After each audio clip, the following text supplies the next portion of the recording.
What's going on, guys, and thanks again for being here. And to the new viewers, welcome to my channel. Today I'm reviewing a brand new product from GVM, and this one here I'm actually very excited to review because this is something that I've never seen before design wise. And by the way, this is one of the most refined products that GVM ever made. They introduced a bunch of new things here, so it's not the same old thing from GVM. And something to do with the actual design of the slide here is something that I was asking GVM for a long time to come up with something different, because, you know, I'm not saying this is my idea, but I actually gave them maybe a little start up with the idea, maybe not. I wanted a light that has RGB in one side only and CCT on the other side, and they actually made another light previous to this one here, the GVM ST100R, which is one of those little square panels that they have, and the same exact thing, RGB one side and CCT on the other one. And it always looks like the GVM is trying to step up their game, making a better product, try to refine a few things here and there. So in this video I'm going to be showing you guys here the entire manual of this thing, everything that you possibly want to know about this light, everything into a single video. So don't go anywhere, I'll be right back.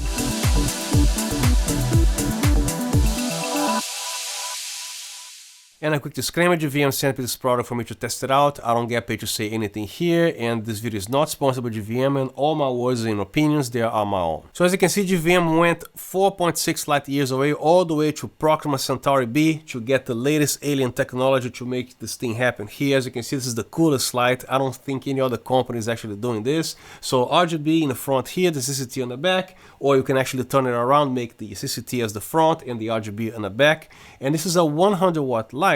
What the advantage of this thing is here, so since you're dealing with only the RGBs here, you have the whole 100 watts shooting out of this thing, and the CCT also spitting 100 watts on the other side there. If it was the same deal here with the CCT and the RGB sharing the same chip here, you're going to be cutting the power to half, but this is not what's going to be happening, of course. So I actually think the design is very useful here, especially for being 100 watts and all the power reserved here for this chip and the other one there. 100 watts can actually be very sufficient for most applications, interviews, or whatever you want to do with the softbox in the front and all. 60 watts sometimes might be a little too weak, but 100 watts is not that strong, but it's ideal for most applications. It should cover most things. And as far as luminance, what I can see the data provided, I'm assuming they meant with the reflector installed here. So at half a meter away, this has 77,600 lux, and at 1 meter away, 21,200 lux. Now the usual thing here that I like to get straight out of the point here and out of the way immediately is the fan noise. This light here is rather audible. The fan is actually a little bit on the loud side. It's not screaming loud, but it can be actually heard. I'm going to give you guys 10 seconds here of total silence, and this is a very quiet room. Before I do that, I want to let you know this microphone is actually 11 inches from my mouth. This is a super cardioid condenser microphone, which is very directional and very sensitive, and is actually pointing at me and pointing at the light at the same time. So when you're actually doing an interview or film, anything like that, you're going to be actually placing the light all the way back where the softbox is, which is going to give you a decent distance, and the softbox is also going to be blocking some fan noise, which, by the way, this Ballast also features a fan control, which can be set to auto or low or high. But when I was actually playing with the fan settings here, I didn't see any difference, almost none. So the fan is actually spinning this way.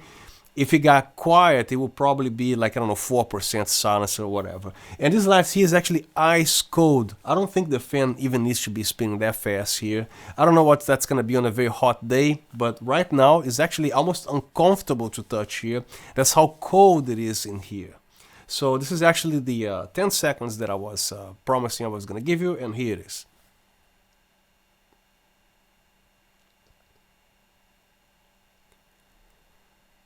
And as you can see, again, the fan is pointing right at the microphone. I'm going to actually turn the microphone that way to actually try to reduce the fan noise, and then you be the judge, which, by the way, I have a compressor on here because it helps with the dialogue, right? The quiet and the loud parts. But I'm actually going to be turning off the compressor every time I'm showing the fan noise here. So again, let me actually turn the microphone that way.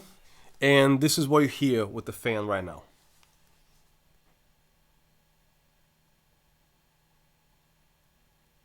And the compressor is off. Putting the microphone back here, and this is what you hear right now. I think this is a very cool light, and also, 100 watts here, 100 watts there, and they refined everything with this model here. As you can see, they mounted the actual ballast with a V-mount mount, which by the way is not one of those little tiny little V-mounts. It's almost the Manfrotto type of super clamp kind of thing, super heavy duty to mount this ballast. You can probably mount something even heavier here, or even utilize this for something else if you don't want to mount the ballast here, which of course you can actually mount as close as possible to the light, so you can actually have the cables here, everything nice and tidy, or you can mount on the floor or something else, or anywhere in the stand here. I particularly like to set as close as possible, because when you actually rise the stand, everything goes with it, and the cable is always going to stay here, which by the way, the AC cable that they supply here is fairly long. It's at least 12, 15 or even longer, so any outlet is reachable from the distance they want in the middle of the room in most case scenarios. And also the fact that you actually can power this light in the field, not only stock with the studio outlets here. So this features a V-mount plate on the back that you can actually attach a V-mount. And GVM also makes their own battery. In the back here I have the GVM BV160, which is a 160 watt hour V-mount battery, which is actually affordable compared to the other ones in this class. And at the back of the ballast where the V-mount battery plate is located, when you actually insert the V-mount battery, is actually very snug, is a very satisfactory click noise, so everything feels very secure in the back there as well. And one thing that caught my attention here immediately is the fact that as soon as I slapped the V-mount battery here, I saw a brightness loss, because most GVM panels that they make, it doesn't matter if you're using the AC adapter or the Sony NP-F batteries, the power output brightness will be equal. But this one here, it tends to drop about 25% of light intensity loss. So this particular model here, you're going to lose a little bit. So this particular model with the battery attached to the back here, the fan is going to be actually spinning, right? So it can and will draw every single bit of juice, every volt your V-mount battery's got to very dangerous levels of discharge, to the point that the battery might not be able to recover or ever be able to be recharged again. That's when the fan's going to stop.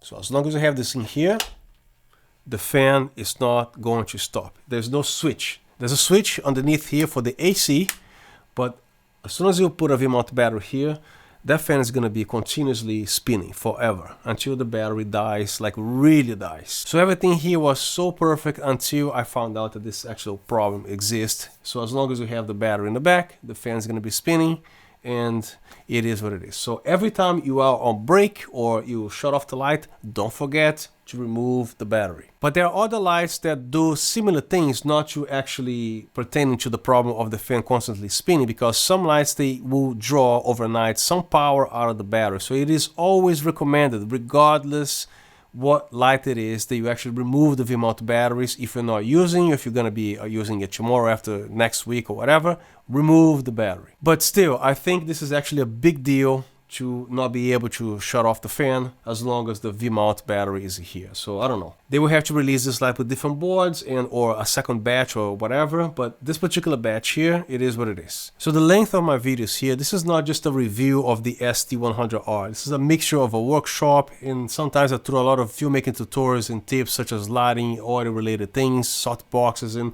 every little nitty-gritty detail they want to know about this light. Everything combined in a single video, so please try not to skip anything, because these videos are so much work to do, and I'm doing this all for you guys.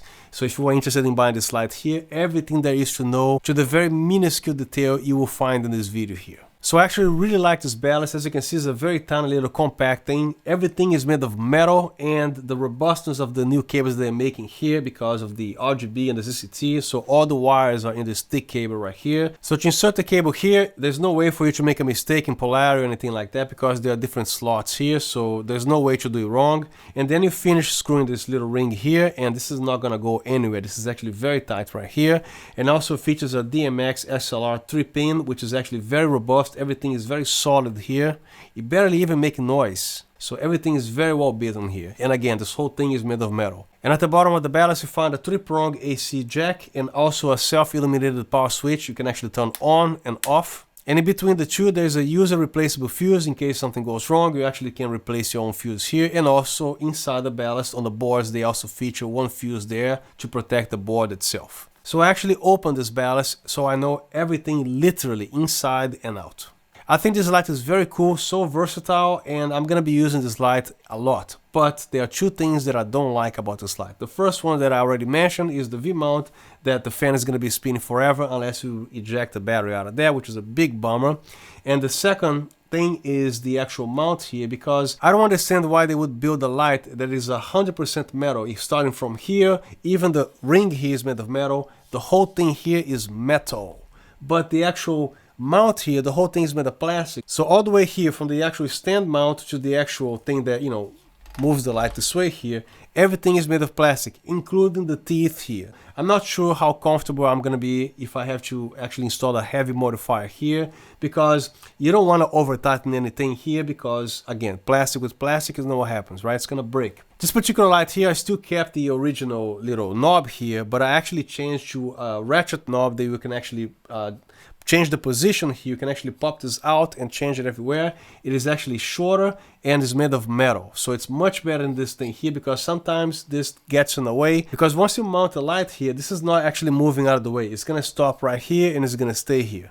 Even though this whole thing from here to there is made of plastic, you know, as long as you don't do anything too aggressive with the light, you're not going to break this, because this plastic is actually an ABS plastic, which is a high density plastic. It's very resistant kind of plastic. But I really wish this thing was made of metal. I would pay the extra, I don't know, 30 bucks if that's the case, but you know, make the whole thing made of metal. And there's a lot of lights they make that they actually have the same exact plastic mount here.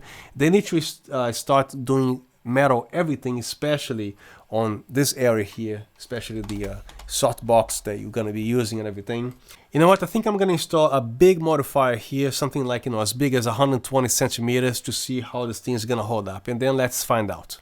Now, as you can see, this is the biggest modifier, and this thing weighs almost 6 pounds, and it's 120 centimeter long softbox, and this is a 100-watt light. It's cranked up to 100% because a lot of light needs to travel through this two diffusion materials here, and also the length of the softbox. I'm going to be standing over there to show you the actual exposure.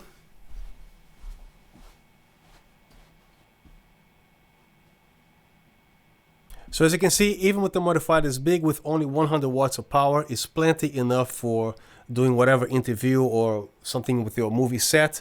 And this is actually, again, this is a dark lens, which I'm shooting with the Canon 24-107, which is an f4 lens. Now, obviously, for that beautiful depth of field that you guys like so much, you're probably going to be using a lens with aperture like as wide as f2.8, f1.8, f1.4, right? So imagine the brightness output this light will have, even with this big modifier here. That will be no problem whatsoever. Even if you actually lower this all the way to, like, you know, 30%, you're still going to have plenty of brightness in somebody's face, right? Now let's finish dealing with this huge modifier here. You gotta be very careful, because again, this whole thing here, the teeth and all, it's all made of plastic. So as long as you're gentle, the thing will be gentle to you back, right? So if you wanna lower the modifier, just you know, raise it a little bit and then you tighten. Don't need to over tighten. The modifier will stay. Don't touch, don't move the stand, don't raise the stand, don't do anything. Nothing's gonna happen here. So if you want to raise the stand, do it very slowly. Do not let anything bounce here. Stop the light, everything is good. Then to lower the stand, again, when it stops, don't let the thing bounce. Raise the modifier to whatever height that you want. Again, raise it just a little bit more, tighten it down, it will stay. And of course, the bigger the softbox, the prettier the light is, especially if you have the subject very close to the light, wrapping around. It's gonna be absolutely gorgeous. But you still can use mid-size softboxes, which are still considered large softboxes, such as 80 centimeters, 60 centimeters, you know. But if you want to do a 120 here, as long as you treat this very respectfully, nothing will break here. I just demonstrated that to you. Or you can also put a little counterbalance here if you don't need to tilt the box so much. So right now, it helps to counterbalance a little bit. So it's less stress a little bit on the thing, and then you let it go. The softbox stays. Now to remove the softbox, again, everything gentle, nothing breaks. Don't go crazy, because don't let this thing bounce. So this is a 100-watt light, but it doesn't mean with the fact that you're actually cranking this up to 100%, you're gonna be consuming the whole 100 watts, because this is not the case with any other light. It simply depends what color temperature you're using on a CCT and what color on the RGB here you're actually picking, because only on the white here, this is actually going to be the highest power consumption, and some lights, when the both LEDs on the CCT, they actually turn on at the same time, for example, on a 4500 Kelvin degree kind of thing, then that's when the light approaches the our 100 watts here. So the same deal with the 400 watt panel, 1000 watt panel, it's never going to be always the full wattage when you crank this up to 100%. So speaking of power consumption, watts and everything, which brings to the next subject here, which is the V-mount battery. This one is the BV160, which is a 160 watt-hour battery. This is actually very important to know. Even your Sony MPF batteries, on the back of the battery, they have the watt-hour information there. So if this light were exactly 160 watts in power, and you actually choose something here that reaches the whole 160 watts of power consumption, with the 160 watt-hour V-mount battery, this light is going to be running about exactly 1 hour. And since this is a 100 watt light, and the fact that when we switch to a V-mount or DC power, the brightness here is going to drop, which reduces the actual power of the light. And the fact that this is actually a 160 watt battery here is going to be contributing for you to actually be able to use this light for longer. So I did my best in showing you guys a little time lapse as a little reference how long you can actually use this particular light with the actual battery. And after you saw the time ending on the time lapse, just add another half an hour, and this is how long the light can actually be ran with this particular battery here. Alright, just found the thing that I was looking for here. GVM also makes the BV95, which makes things easy to understand. Let's say that this is a 100 watt light, and whatever you do consumes 100 watts here. And this is technically a 100 watt hour battery. So if you crank this up to 100%, the service of this battery is going to be exactly 1 hour. You drop the light down to 50%, this is going to be a 2-hour run. 25%, 4-hour run, and so on. So everybody has different budgets, and not everybody has the budget to actually buy 2, 3, 4, 5 of the same lights right here. But it is also very important to actually use the same light, because you're going to be utilizing the same exact cob chip here. So everything's going to be identical when you actually work in the studio with a key light, fuel light. So I actually have another one of this here, and I'm also going to be replacing my key light with this particular light here, so you guys can see how this looks like on the skin. Same deal with the softbox on the CCT here, which, by the way, the green magenta correction here, this is actually one of the most neutral lights that I've ever seen, because a lot of lights here, they always fall towards the magenta and some fall towards the green side. This light here is one of the most neutral ones that I've seen. As soon as I point this on the ceiling or on a wall there, on a white wall, I didn't see too much green or too much magenta. The second that I saw that, I already fell in love with this light, because it is a very neutral white light, depending on the color temperature that you choose. But you know, at 5600 degrees Kelvin, this looks like as close to white as possible. And also I'm going to be showing you guys how these two lights behave operating the apps, you know, together and separate. This is why I actually have two lights here. Alright, so right now I have the GVM ST100R in front of me, set to 5600 degrees Kelvin, so you guys can see what it looks like on the skin here. And I didn't shut off my filter light here. I'm going to do this right now, showing you only this light here. Press and hold, there you go, it's off. So this is actually what it looks like on the skin, set to the 5600 degrees Kelvin. The camera is also set to 5600 degrees Kelvin, and this is the actual light right here. And it's about 74% at about 4 feet away from my face. So with this light being the only light being lit right now, at 45 degrees it looks like this. And if you want the light a little flat, it looks like this. And here's the light on the side, which looks like this here, and also this way. And also with a little bit of a fill light.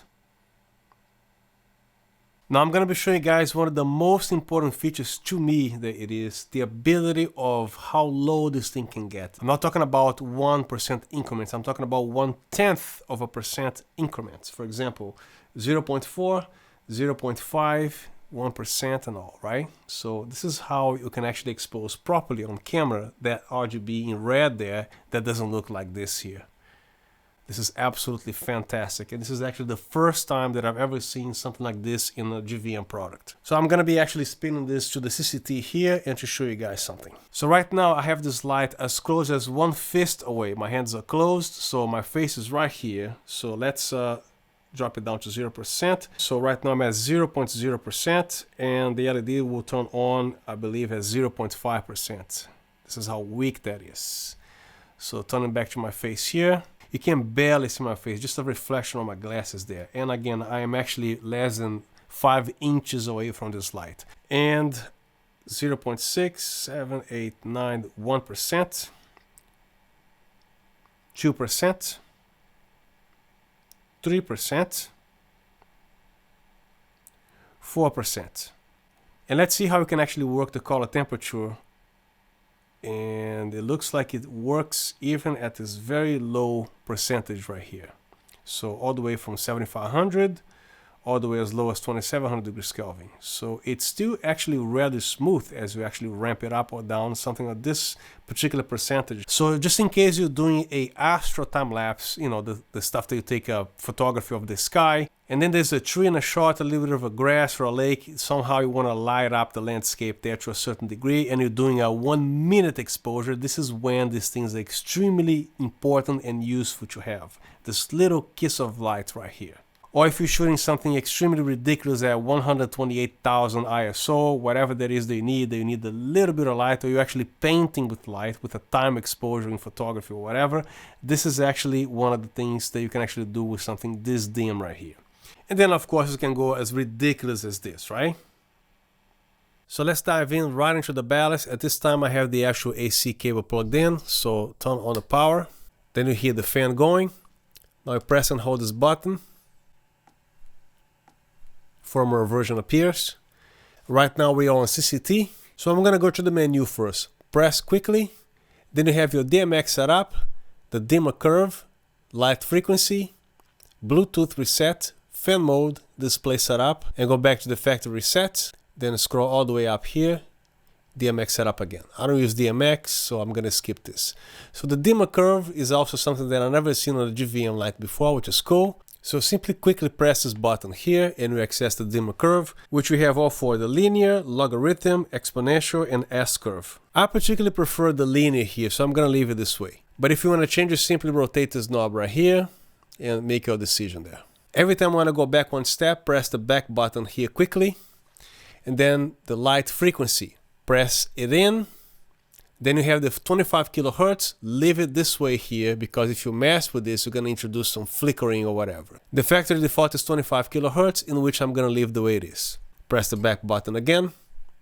And next we have the Bluetooth preset. Every time you wanna execute a command here, just press it in, and there you go. And then Bluetooth preset, yes or no. You rotate this knob here, press it in to confirm, success. The reason this function is here is because in case something goes wrong with the app, all you need to do is reset the Bluetooth and then you reinstall the light back in the app and all the problems go away. Press the back button. Then you want to go to the fan mode, press it in. This is where I see almost no difference whatsoever. Right now I have it set to quiet. There's the auto and then the high. I don't hear any difference, just like, 3%. The good thing is I think software can actually make the fan even quieter because, like I said, it's plenty of RPM right now, so the top of the lights feels ice cold to my taste. So they can actually make the RPM even go a lot lower because the quiet here is not quiet enough. So I'm gonna leave it as quiet. Press the back button, display setup, press it in.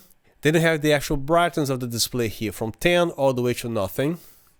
I like it bright, 10. And then mode always on, press this again and then switch to this right side of the screen here, and you have the choice of after 10 seconds the thing is gonna actually dim down. I'm gonna wait here the 10 seconds to show you. And there you go. I actually like the always on. Press it back to go to the next one, and the factory reset. I'm not going to do that. So you click here, yes or no. You can actually set to no, nothing will happen.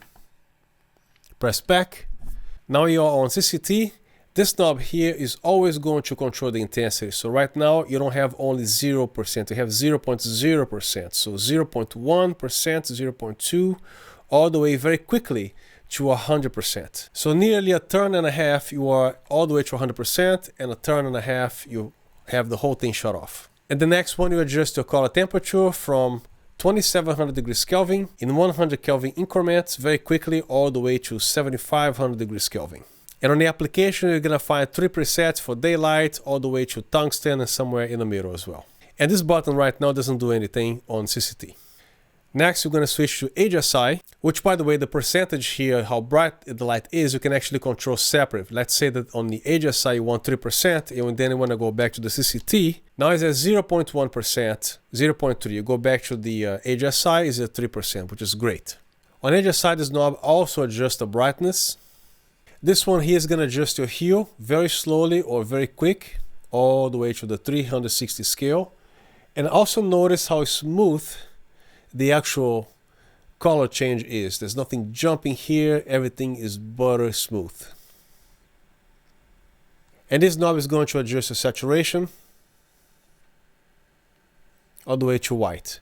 And this particular white here is not the kind of white that you want to be doing interviews or anything like that. It's just like, you know, weird white, because this is not an RGB WW control. Then you press the mode button, then you access the gels. This is actually something I've never seen on the GVM product before. I'm very glad that they actually put this in here. Then you can choose any gel between the Roscoe and the Lee brand. So you press this button, then you access the whole list of gels here.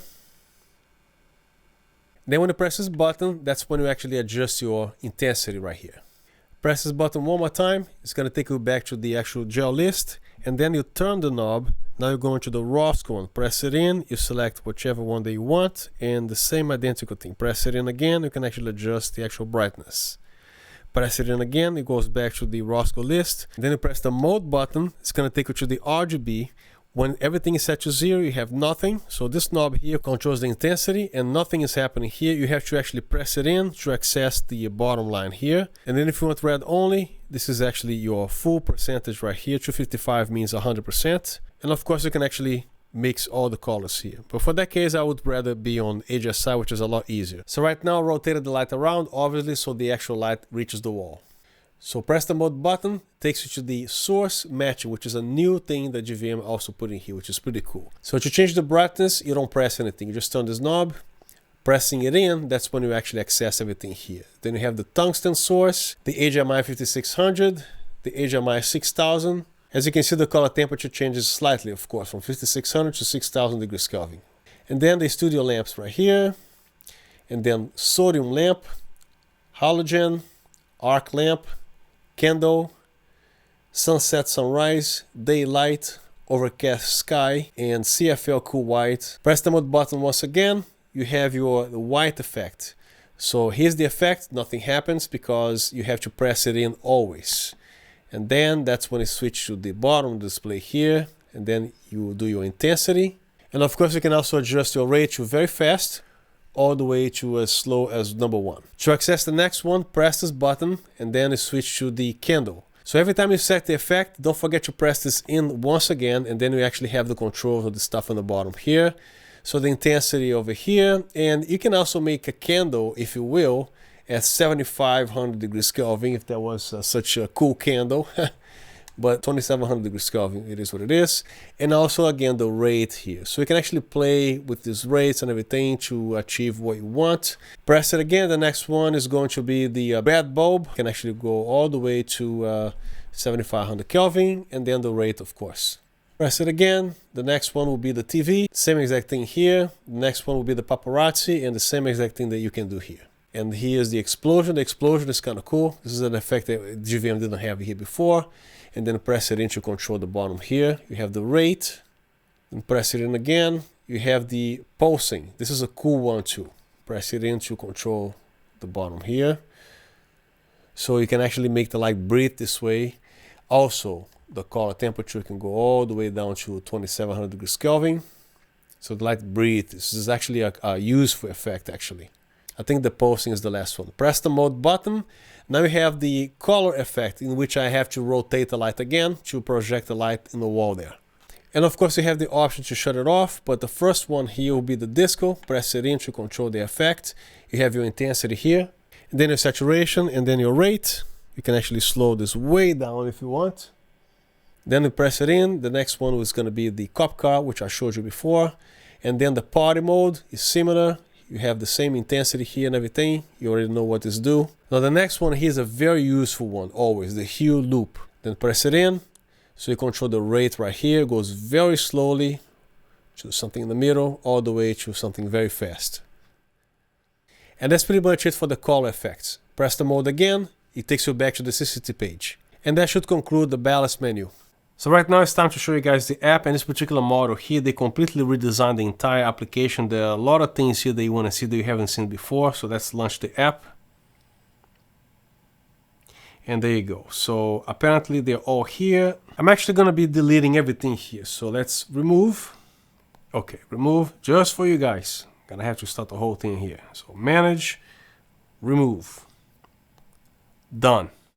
So what I'm going to do is click on manage here. So at the bottom we have the rename option, which I've been asking them a long time to do this, and they finally decide to do it with this particular model here, because before all you see is the MAC addresses, which is a long number.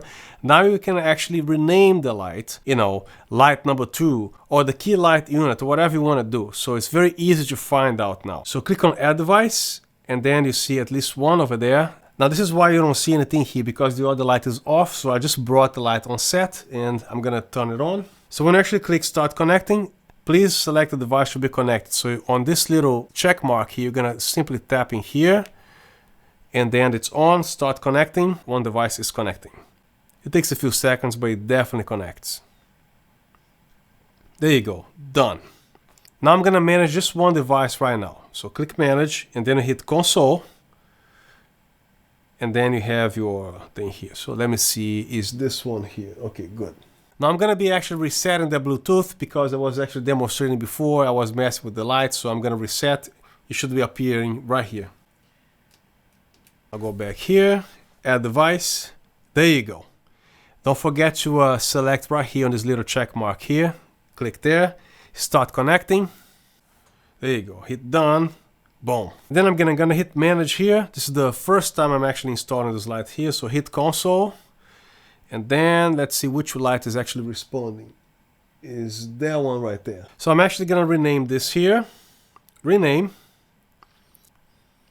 There you go. And then the other one, rename.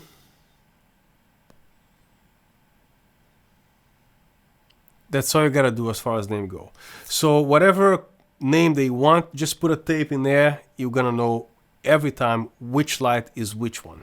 So in the create group here, which by the way is misspelled, I'm gonna actually skip this part here because it's gonna take a long time. So what matters is to control the lights here, and I don't like to control the lights at the same time, because every single time you want to do a key light, a hair light, or whatever, each light is going to be on a different setting or color temperature, so there's not even a point in creating a group here. I always like to control the lights separate. So this application here, the new design allows you to do that very easily, especially the fact that you can actually rename the light is a beautiful thing. The only thing that they have to fix is because sometimes the MAC addresses here, they actually switched rows here, so this shouldn't move, but this is actually an easy fix. I'm gonna let them know, and this should be actually fixed very soon. So let me show you guys everything with the app here. So click on manage, hit console. So we have the CCT. You can actually turn the light on, turn the light off. Beautiful thing. You see presets here: 3200 degrees Kelvin, 4300, 5600 degrees Kelvin. Perfect, and you can range all the way from 2700 degrees Kelvin and control the intensity right here to the actual daylight. By the way, this is not a white screen, it's a home theater projector on a semi-gray finish. This is why the surface is gray, it's not white, just so you know.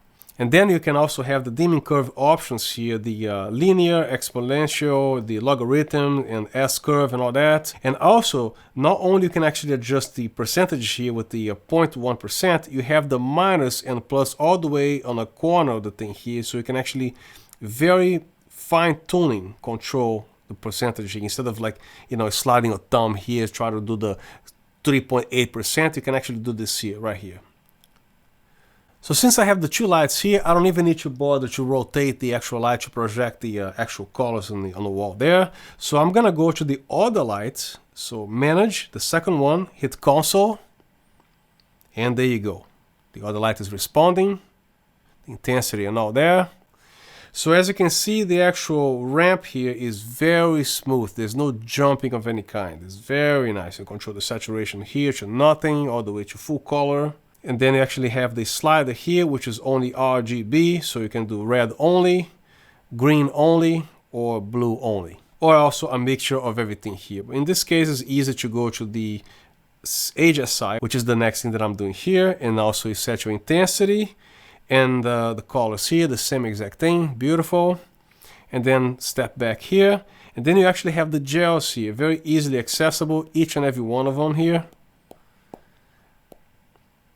Then you control the intensity and all. And then you have the Leo or the Roscoe. So let's go to the Roscoe, in which you have all these gels right here to play with. And then step back and you have your source matching, which I demonstrated before. You decide the CCT that you want. Whatever changes that you do here, every time you go back to that setting, it's gonna go back to the factory default, which is a good thing. So here you have the tungsten, you have the all these options here, and step back. Then you have the effects here. Again, since I have the both lights here, I'm gonna go back to the other one because the actual white light is actually already turned that way. So hit console, you hit the effects here. See how easily you can actually integrate between each light. So no effect, press the button here, and now you have the lightning. And then the cool thing is most LED lights, they have the lightning. The thing keeps going and going. So when you're actually filming, you don't want that particular second of the take for the lightning to be triggered, right? So this will only work when you hit the trigger. Perfect. And then it will never happen again until you come here and press the trigger. There you go. And then you can actually hit start or trigger. So you can actually control the intensity here. So as you control the intensity, the thing plays, as you can see. You don't even need to start the trigger there. Then you decide the rate and the color temperature, whatever lighting that you want. Press trigger. Beautiful, right? So next one will be the bed bulb here. Same exact thing. All these effects here you can play with. And that's pretty much it for the app. So press it back, it takes you to the main page again. Now I believe to control this light to do the same exact thing, I think GVM got rid of the master slave feature on this particular lights, and I think you have to create a group and then you can actually control them simultaneously to do the same exact thing. I don't like to control lights this way, so most of you guys will probably want to only control the lights separate, so I'm going to be skipping this group kind of thing here. So that's the end of the tutorial for the app. And one thing that I like about GVM is because 99% of everything they sell, it comes included with the case. And this case here is very similar to the Godox type cases, this type of fabric here, the colors and everything. So it's quite elegant, I would say. Here's a little nice fit on the bottom here. And inside comes with this little velvet type of material here and compartments that are adjustable in any way that you want to adjust your lights. Also the zippers, they're actually pretty decent. And it also comes with the AC power cord. This can reach any outlet here. This should be at least 15 feet long. And it also comes with this little thing that they call a diffuser, but with a light of 100 watts cranked up to 100%. I don't think it would make sense to actually blast this here. And you know, to use a diffuser, just use the real thing, a softbox or umbrella, whatever. Which, by the way, those lights have the ability to be inserting an umbrella right here. I almost forgot about that. So you can actually use that too in case you're lazy to set up a softbox, or if that's all you have for now. And I'm also going to be doing some tests here with the battery with a kilowatt, which is a device that measures electricity, amperages and everything. So you can actually see how many watts this thing actually consumes, because every time you're working with DC, every single minute and every single watt counts, right? So right now there's nothing going on, and the actual wattage here, as you can see, is 0 watts. So let's turn on the light. And the first thing that you see or hear is the actual fan spinning, which takes about 2.2 watts of electricity. So if you leave a V-mount battery attached in the back and come back here 3 days later, you're not going to be pleased with what you're going to see what happened to your V-mount battery. So let's actually turn on the light. And let's start a little something decent here. And it's consuming about 3 watts. Then let's cut to the chase and crank this baby up to 100%. So you're talking about close to 75 watts here. Color temperature also alters.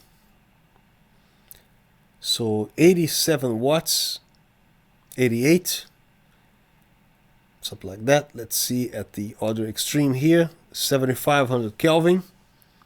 And let's see what happened to the HSI. I have installed a reflector shooting on a black setting, so we're good here with the light leaks. So 100%. It's going to take about 88 watts. Now when you start changing colors here, as you can see, the wattage is not the same. Everything is different. Some colors they require a lot, some other lights they don't require so much. Now let's do the proper test here in case you're doing an interview using a V-mount battery. So let's set this thing to 5600 degrees Kelvin and crank that to 100%. Right now the point is how many watts this thing is actually consuming. and also how many amps. So at 74.7 watts, it's consuming about 0.67 amps or 670 milliamps. Go back to the watts. So this is what you're dealing with on AC power, about 75 watts. So this particular V-mount battery here is 160 watts. When you divide by 75, it should let you run this for about 2.1 hours, which is not the case because, again, the light is going to be dropping power when you actually insert a V-mount battery here, which allows you to run this light for longer because it's no longer a 100 watt light with a V-mount battery attached. And this is why I made a time lapse to show you guys how long you can run this light with. So right now, let's just yank this power cord out of here. So of course, there's no way to actually measure the electricity here because with the battery, I will have to tamper in the middle of the circuit. So to find out at least in how many f-stops we're going to lose with the AC option or DC option, I'm going to be using a light meter. So let's see or find out how many f-stops we're going to be losing with the battery or AC option. So right now, this light is on AC mode. And as you can see, as soon as you shut off this here, the light intensity drops.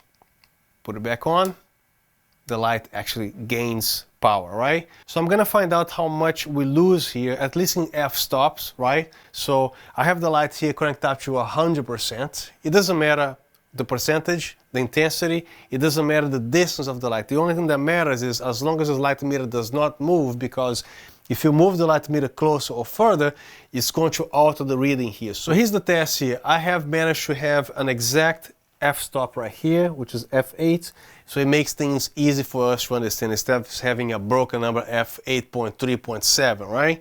So right now I'm at ISO 800, which does not matter. And the only thing that matters here is the fact that this light meter will not move, because if it moves like a half an inch, it's going to change the exposure. So I'm going to leave it here. So right now, the light is on AC. The power is on right there, as you can see. So right now we have a reading of F8. There you go. Now let's kill the AC. Now, as you can see, the light dropped, right? Now I want to see how much light I lost here. Got to be very careful not to move this here. So it dropped about close to a half a stop, which is not that bad. Half a stop. Let me turn this AC back on here. Boom, it gets brighter. And it should take us back to F8. Beautiful. So technically you only lose like half a stop. So that's what I got for this review, and I hope you enjoyed the content here. And if you want to subscribe to this channel, that'll be awesome. And before I let you go, if you are interested in buying this light, please use my affiliate links here. It doesn't cost you anything extra. It helps support the channel. I earn a ton of little commission from Amazon and B&H. So, you know, again, it helps the channel. So once again, thank you very much for being here. Thank you for watching the video, and I'll see you next time.